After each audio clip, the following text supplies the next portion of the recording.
আসসালামু আলাইকুম রহমতুল্লাহি ওয়া বারাকাতুহু। সম্মানিত দিনী ভাই বোনেরা, আশা করি আপনারা সকলেই ভালো আছেন। এই যে সম্প্রতি আমরা ফেসবুক এবং ইউটিউবে মালয়েশিয়ার যে একটি ভিডিও দেখতে পাচ্ছি, আপনারা যে ভিডিওটি দেখতে পাচ্ছেন এই মুহূর্তে, এই যে একটি আপত্তিকর ভিডিও তারা ছেড়েছে এবং বলছে যে তারা নাকি অপকর্ম করতে গিয়ে, অবৈধভাবে অপকর্ম করতে গিয়ে এভাবে মানে পরস্পরে আটকে গেছে। আসলে এই ঘটনাটা কতটুকু সত্য?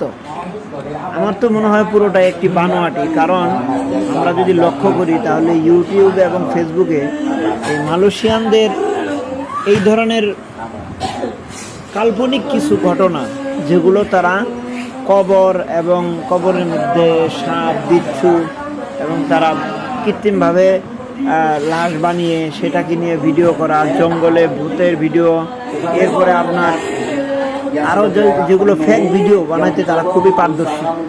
আমার মনে হয় ইউটিউব এবং ফেসবুকের মধ্যে তাদের ভিউ বাড়ানোর জন্য, তাদের চ্যানেলকে আরও সামনের দিকে এগিয়ে নিয়ে যাওয়ার জন্য এই ধরনের একটি কাজ তারা করেছে, যাতে করে মানুষ তাদের ভিডিওটি দেখে, পছন্দ করে। এবং বিশেষ করে এই যে কালো এবং সাদা চেক যে লোকটি আছে, এই লোকটির ভিডিওটি পড়ায় আমরা বিভিন্ন ভিডিওর মধ্যে লোকটির ছবি মানে লোকটিকে আমরা বিভিন্ন ভিডিওর মধ্যে দেখতে পাই। সে বিভিন্ন সময় বিভিন্ন সাজে এই ভিডিওগুলো করে থাকে। আমার মনে হচ্ছে যে এটি একটি তাদের সাজানো ভিডিও, যেই ভিডিওটি আমাদেরকে বোকা বানানো হচ্ছে যে আমরা যেন তাদের ভিডিওটি দেখি, তারা অনেক ভিউ পায় এবং তার মাধ্যমে কিছু টাকা অর্থকরী উপার্জন করবে। দেখেন, আপনারা যদি লক্ষ্য করে দেখেন তাহলে পুরোটাই একটি বানোয়াটি। তাদের অ্যাক্টিংগুলো এরকমই সাজানো।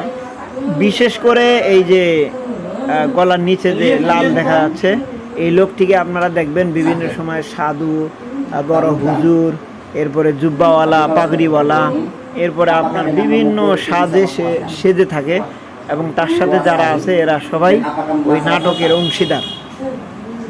এর বাইরে অন্য কিছুই না। কারণ হলো, এটা যদি বাস্তব হতো তাহলে ওই যে লোকটি আমরা দেখতে পাচ্ছি, আপনারা যদি দেখেন যে মালয়েশিয়ার যে কাল্পনিক ভিডিওগুলো তারা করে থাকে, তারা যেই লোকগুলো ওই ভিডিওগুলো করে থাকে তারাই এখানে উপস্থিত।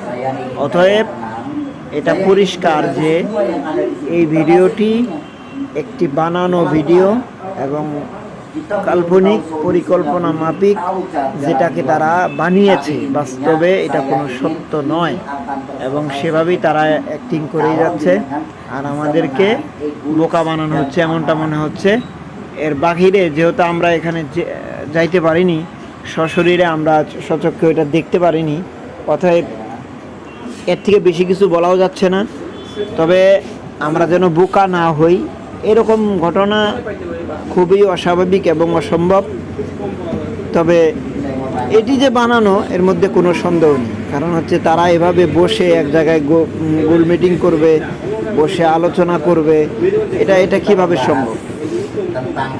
এরা দেখেন, আমি ওই মানুষগুলা কি দেখতে পাচ্ছি, যারা এই যে কবরের মধ্যে সাপ, বিচ্ছু, আগুন ধরছে, এরপরে আপনার এরা যায় দোয়া পড়ে কবরের আযাব মাফ করে দিচ্ছে, মাফ হয়ে যাচ্ছে।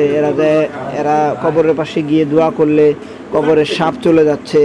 এই ধরনের ভিডিওগুলো তারা করে থাকে অন্ধকারের ভিতরে সাদা কাপড় পরিধান করে। আপনারা যদি মালয়েশিয়ার অলৌকিক যে কবরের আযাব এই ধরনের কোনো ভিডিওগুলো সার্চ করে দেখেন তাহলে অবশ্যই আপনারা পেয়ে যাবেন সম্মানিত ভাইয়েরা। অতএব আপনারা এই ধরনের কাল্পনিক ভিডিও দেখে আমাদের সময় নষ্ট করার খুব প্রয়োজন নেই। সম্মানিত ভাইয়েরা, আপনারা ভালো থাকবেন। এগুলার চাইতে আপনারা দিনই মাহফিল, ভালো ভালো যেগুলো ভিডিও আছে, মানুষ বাংলাদেশের প্রখ্যাত আলেমে দিন, উলামায়ে কেরাম বিভিন্ন সুন্দরভাবে তারা ওয়াজ করে থাকেন, দিনের সঠিক বুঝ দিয়ে থাকেন, সেগুলো আমরা শুনবো। আমরা এই ধরনের কাল্পনিক জিনিস থেকে দূরে থাকার জন্য চেষ্টা করব। সকলেই ভালো থাকবেন সম্মানিত ভাইয়েরা। আসসালামু আলাইকুম ওয়া রাহমাতুল্লাহি ওয়া বারাকাতুহু। ভালো লাগলে ভিডিওটি, চ্যানেলটি সাবস্ক্রাইব করবেন।